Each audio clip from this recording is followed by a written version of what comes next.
Working hard for something we don't care about is called stress. Working hard for something we love is called passion. I think one of the mistakes that people make is they think purpose comes from their job. I've been a whatever for so many years, and when then I lose my job or I retire, I now don't have a sense of purpose because I so closely associated my self-worth with the job that I did. I knew what my job was. I had a sense of purpose. And one wonders if those things are conflated, right?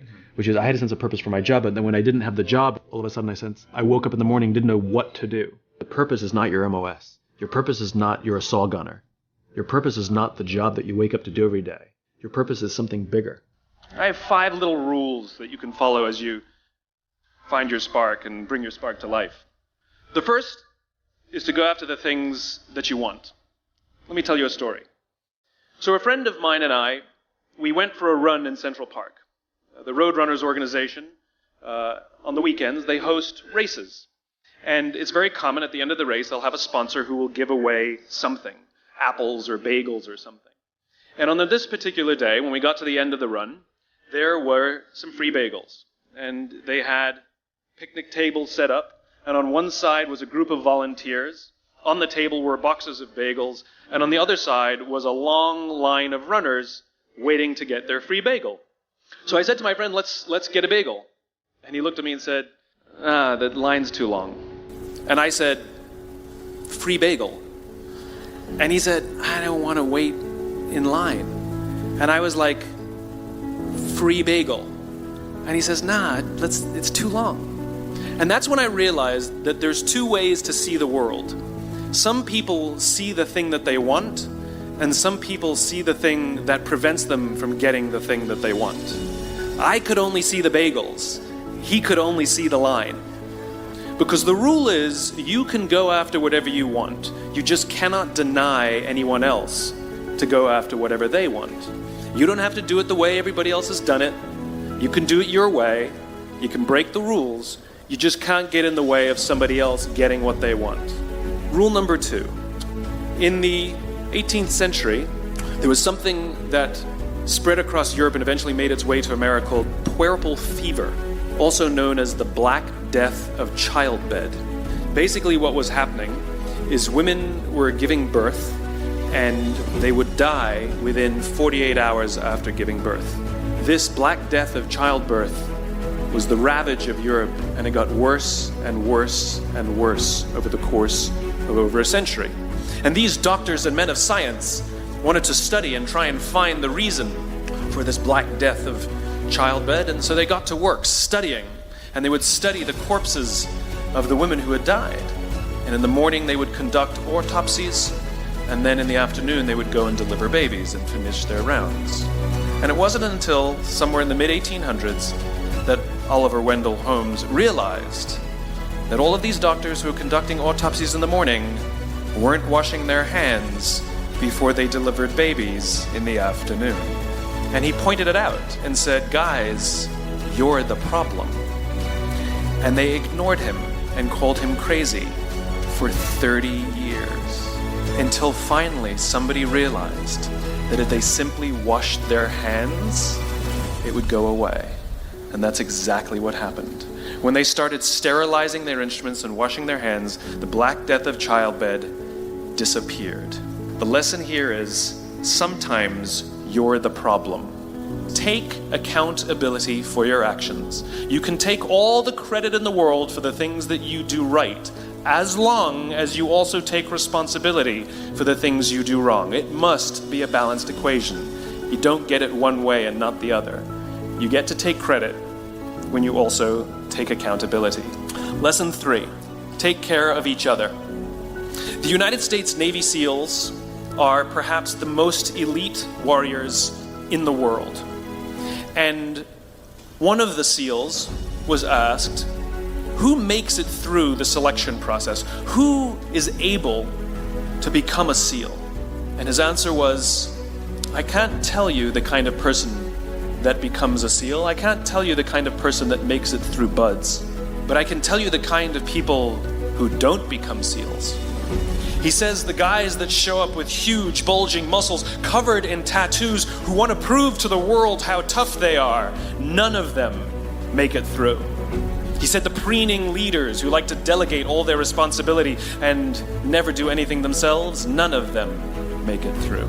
He says some of the guys that make it through are skinny and scrawny.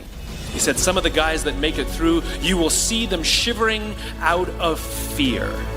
He says, however, all the guys that make it through, when they find themselves physically spent, emotionally spent, when they have nothing left to give physically or emotionally, somehow, some way, they are able to find the energy to dig down deep inside themselves, to find the energy to help the guy next to them.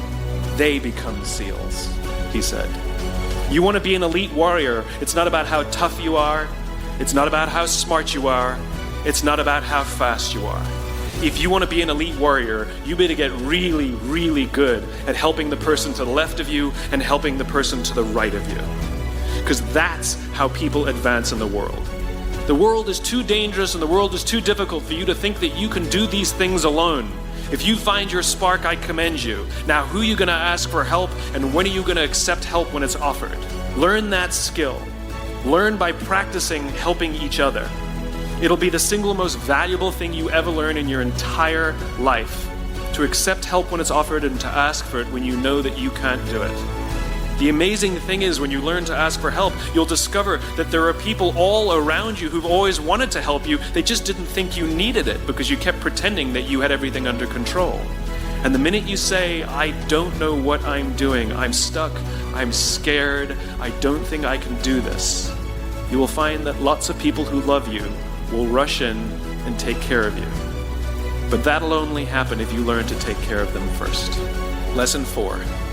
Nelson Mandela is a particularly special case study in the leadership world because he is universally regarded as a great leader. You can take other personalities, and depending on the nation you go to, we have different opinions about other personalities. But Nelson Mandela, across the world, is universally regarded as a great leader. And he was asked one day, how did you learn to be a great leader? And he responded that he would go with his father to tribal meetings. And he remembers two things when his father would meet with other elders. One, they would always sit in a circle. And two, his father was always the last to speak. You will be told your whole life that you need to learn to listen. I would say that you need to learn to be the last to speak. I see it in boardrooms every day of the week. Even people who consider themselves good leaders, who may actually be decent leaders, will walk into a room and say, here's the problem, here's what I think, but I'm interested in your opinion, let's go around the room. It's too late. The skill to hold your opinions to yourself until everyone has spoken does two things. One, it gives everybody else the feeling that they have been heard. It gives everyone else the ability to feel that they have contributed. And two, you get the benefit of hearing what everybody else has to think before you render your opinion. To keep your opinions to yourself. If you agree with somebody, don't nod yes.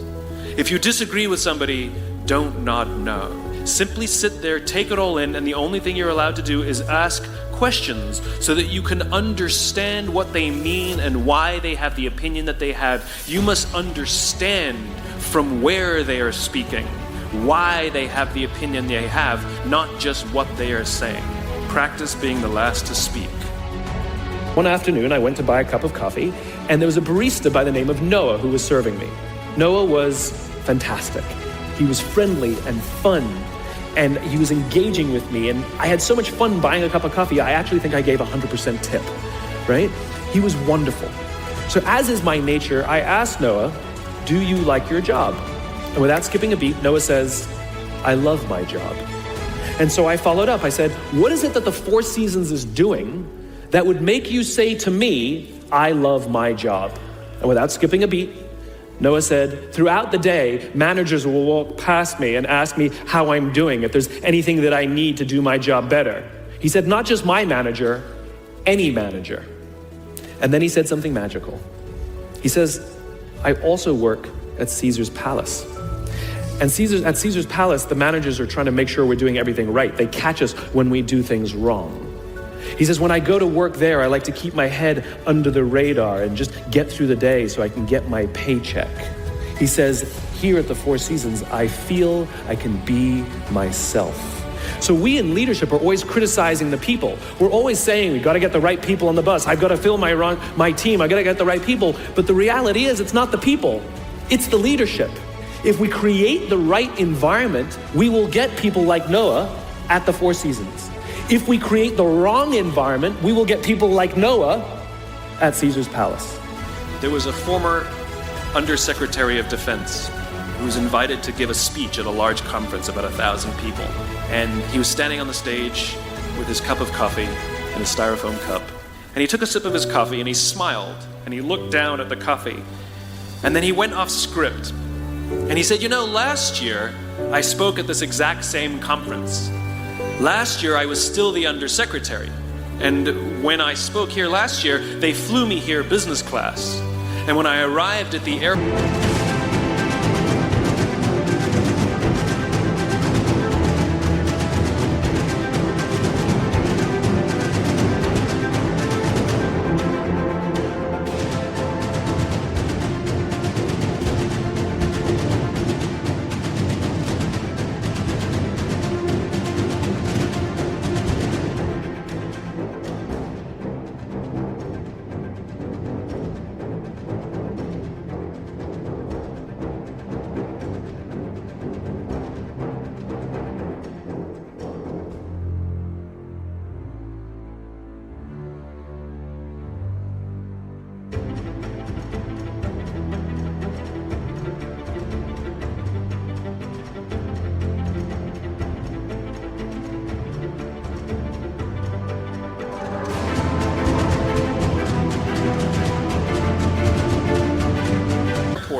there was somebody waiting for me to take me to my hotel.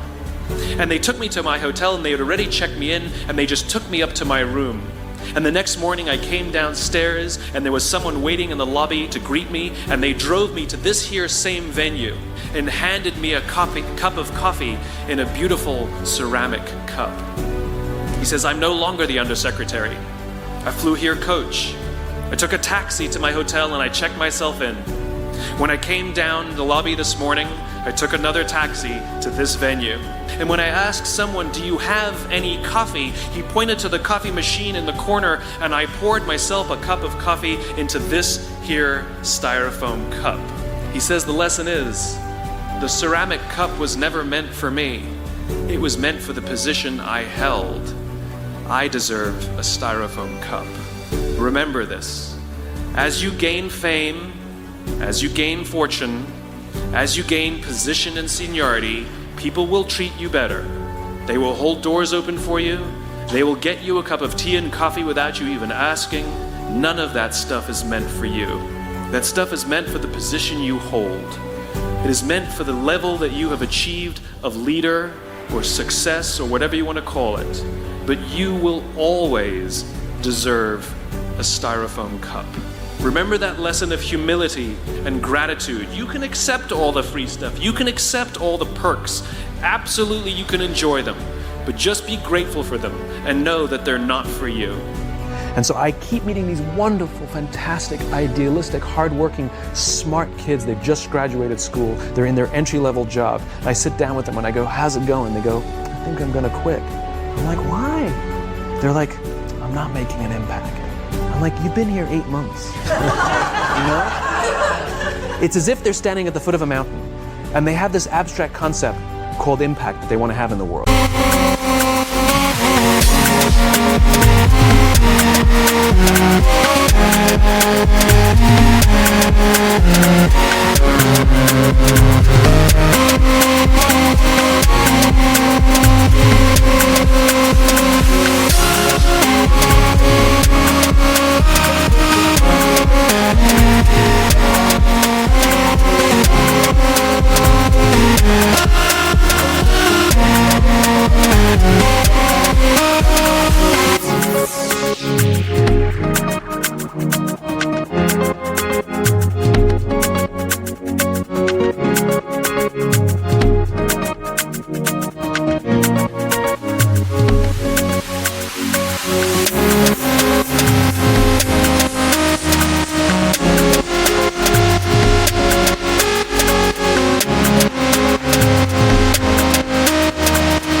which is the summit.